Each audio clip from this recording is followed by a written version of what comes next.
Okay अच्छा देखिए एक एमएससीआई में अब इंडिया का वेट बढ़ गया है। ये basically it's a function of क्योंकि चाइना गिर रहा है और इंडिया के स्टॉक्स का वेट बढ़ रहा है, तो ये ऑटोमेटिकली हो रहा है। लेकिन अब इंडिया का जो वेट है एमएससीआई इंडेक्स में, इमर्जिंग मार्केट इंडेक्स में, वो 18.2% पर हो गया है। बेसिकली ये अब तक का हिस्टोरिक हाई है और 2020 मतलब कोविड के टाइम से अब तक अगर आप देखें तो डबल हो गया है। तो ये एक इम्पॉर्टेंट खबर है। आज हमने स्टॉक स्पेसिफिक सारी बातें कर ली थी, सुबह भी बता दिया था कि कौन कौन से स्टॉक, वो उसको रिविजिट करेंगे अभी हर्षिता के साथ। लेकिन ये इम्पॉर्टेंट है कि जो इंडिया का वेट है वो अब बढ़कर 18.2% पर हो गया है, जो कि ऑल टाइम हाई है। ये वेट बढ़ना शुरू हुआ था करीब करीब दिसंबर 2020 में, वहाँ से ये वेट बढ़ना शुरू हुआ था। उस समय तक हमारा वेट 8% था। इनफैक्ट जनवरी 16 से लेके आशीष दिसंबर 2020 तक हमारा वेट बिटवीन 8 to 9% रहता था और अब वो वेट बढ़कर 18.2% पर आ गया है। और ये जो लास्ट राउंड ऑफ इंक्रीज़ हुआ है ये करीब करीब जनवरी 2023 से, जनवरी 2023 में हम करीब करीब 12% वेट पर थे एमएससीआई इंडेक्स में, एमएससीआई इमर्जिंग मार्केट इंडेक्स में। इस चीज़ का ध्यान रखिए, एमएससीआई इमर्जिंग मार्केट इंडेक्स में वो वेट अब बढ़कर 18.2% पर हो गया है। तो ये आज की बड़ी खबर। हाँ, वेटेज बढ़ता हुआ है। पर्सपेक्टिव में रखिए ग्लोबली अपने पीयर सेट से एशिया में हमारे मार्केट्स का परफॉर्मेंस, प्लस ये जो अब नाम इतने सारे आए हैं, 5 एमएससीआई स्टैंडर्ड इंडेक्स में एडिशंस, स्मॉल कैप्स में भी लार्जली एडिशंस हैं, बहुत मिनिस्क्यूल से शायद बाहर जाते हुए स्टॉक्स हैं। हमारे नेट इन्फ्लोज आने वाले हैं। इवेंचुअली भारत का दबदबा बढ़ ही रहा है, वेटेज बढ़ रहा है।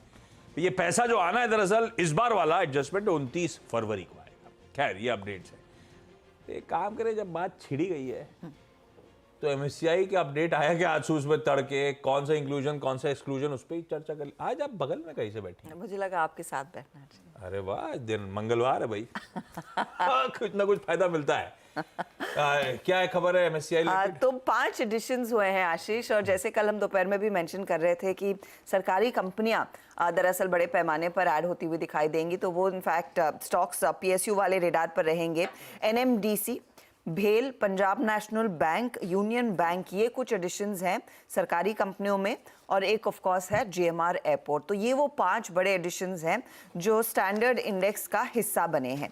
लेकिन इसके साथ ही मिड कैप में भी करीब 27 नाम शामिल हुए हैं, तो वो स्टॉक्स भी आप रेडार पर रखेंगे। इनमें सेलो वर्ल्ड है, होनासा कंज्यूमर है, आईटीडी सीमेंटेशन है, ये स्मॉल कैप इंडेक्स का हिस्सा बन रहे हैं। यही नहीं, health care global, IREDA, Jai Kumar infra projects, Jupiter life, Kesoram, MSTC, Netweb, Rattan India, Sandur manganese, SBFC finance, ये इनफैक्ट एक लंबी लिस्ट है जो दरअसल इंक्लूड की गई है। तो ये सारे स्टॉक्स दरअसल रहेंगे रेडार पर। साथ ही साथ कुछ स्टॉक्स में वेट बढ़ा भी है, तो उस लिहाज से जहां पर वेट बढ़ा है, जोमैटो का वेट बढ़ा है, डीएलएफ का वेट बढ़ा है, MRF, Hindalco, InterGlobe aviation, doctor Reddy's, hero MotoCorp, HDFC AMC, Lupin, astral और पेटीएम के साथ साथ बंधन बैंक का भी वेट दरअसल बढ़ाया गया है एमएससीआई में। तो ये सभी स्टॉक्स रेडार पर रहेंगे, लेकिन जो फोरफ्रंट पर रहेंगे वो 5 स्टॉक्स है जो इंक्लूड किए गए हैं स्टैंडर्ड ग्लोबल इंडेक्स में।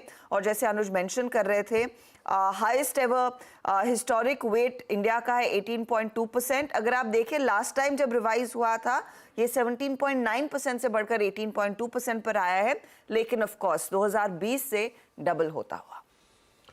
ओके, कुछ हद तक बाजार को पता था, जो ब्रोकरेजेस ने एक्सपेक्ट किया था अमूमन वैसे ही बदलाव, इंक्लूजन्स एक्सक्लूजन्स अनाउंस होते हुए। आज लेकिन सेंटिमेंट इंपैक्ट इन स्टॉक्स पे पड़ेगा, जो हर्षदा ने मेंशन करें। एक्चुअल फ्लोज, ये जो फरवरी रिव्यू होते हैं फरवरी मंथ के क्लोज से इफेक्टिव होते हैं। तो मतलब ये तो 29 फरवरी वाला महीना है, 29 फेब को जाते जाते सेशन की क्लोज के आसपास वो एडजस्टमेंट्स प्ले आउट हो रहे होंगे, तो असल फ्लोज वहां पे आ रहे होंगे, आज सेंटिमेंट्स किक इन कर रहे होंगे। तो देखते हैं इन स्टॉक्स में कहीं एक्शन पिकअप होगा तो कंटिन्यूस सेशन पे इस पे विचार विमर्श हो जाएगा, बातचीत हो जाएगी एक्शन वाले स्टॉक्स में। बिग स्टॉक्स में इसी लिस्ट में से, स्टैंडर्ड इंडेक्स के इंक्लूजन में से जीएमआर एयरपोर्ट्स को अलग से डिस्कस किया भी हुआ है हमने। अब आइए हम नतीजों पर, उसके बाद खबरों पे बढ़ेंगे। और सबसे इंपॉर्टेंट नतीजा कोल इंडिया का था, निफ्टी का इकलौता नंबर जिस पे आज सुबह खुलते ही हमें रिएक्ट करना